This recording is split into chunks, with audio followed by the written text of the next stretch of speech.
On va passer aux manches. Alors ici dans le support vous avez une ancienne version du support avec le calcul un peu différent. Donc là on récupère bien sûr le paramètre qui est défini dans le tableau Excel. Donc on revient sur la pièce. On sélectionne la face du dessus, crée une nouvelle esquisse, et puis là le cercle. Donc je cherche le centre, je place mon cercle sommairement, et donc là visiblement 3 cotes requises. Donc il n'a pas pris le centre comme point de construction. Donc là on va rajouter la concentricité. Notre cercle sera concentrique et voilà, il reste une cote, donc forcément le diamètre du manche. Paramètres, liste des paramètres, diam manche. Voilà. Terminer l'esquisse et extrusion. On prend le cercle, hauteur de l'extrusion, liste des paramètres comme toujours, et on va chercher hauteur manche. Et OK.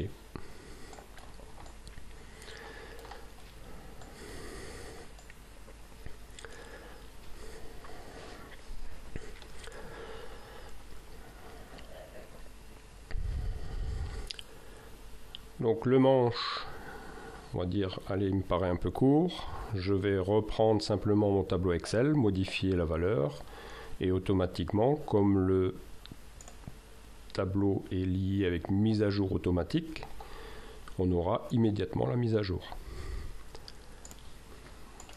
Initialement, j'avais donc hauteur manche 210, je vais mettre 295, je valide. J'enregistre bien sûr mon fichier Excel. Je reviens sur ma pièce et donc je vais faire la mise à jour de mes paramètres. Voilà, c'est corrigé.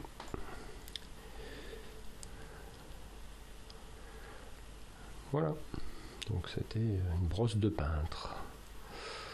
Je dirais plutôt la brosse qu'on utilise pour mettre la colle sur la tapisserie, ça ressemble un peu plus. Et pour finir le manche, on va rajouter un petit arrondi au-dessus, un petit coup de F6.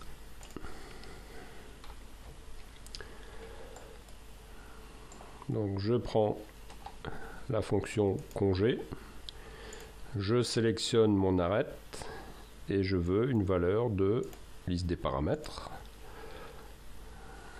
Donc ce sera diamètre du manche sur 2. Voilà. Et du coup, on réduit donc le manche, puisqu'on arrondit le bout du manche.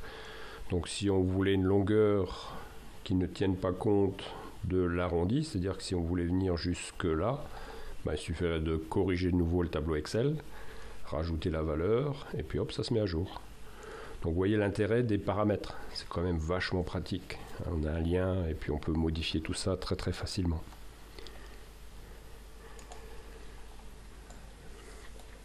Voilà, donc je vais le laisser comme ça. Donc je vais par exemple reprendre mon tableau Excel, je vais rajouter 30. Donc passer la hauteur du manche à 325. J'enregistre mon fichier. Je reviens sur ma pièce et toujours donc l'icône à chaque fois elle se remet un petit peu avec l'éclair orange pour dire il y a une mise à jour à faire. Voilà, et la pièce s'est rallongée.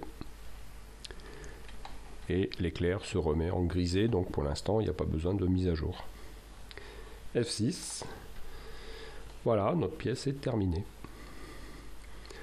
Donc on va s'occuper encore de mettre en couleur tout ça pour avoir un rendu plus sympathique, définir la matière, typiquement avec la matière ici, et l'aspect avec les couleurs, l'apparence ici.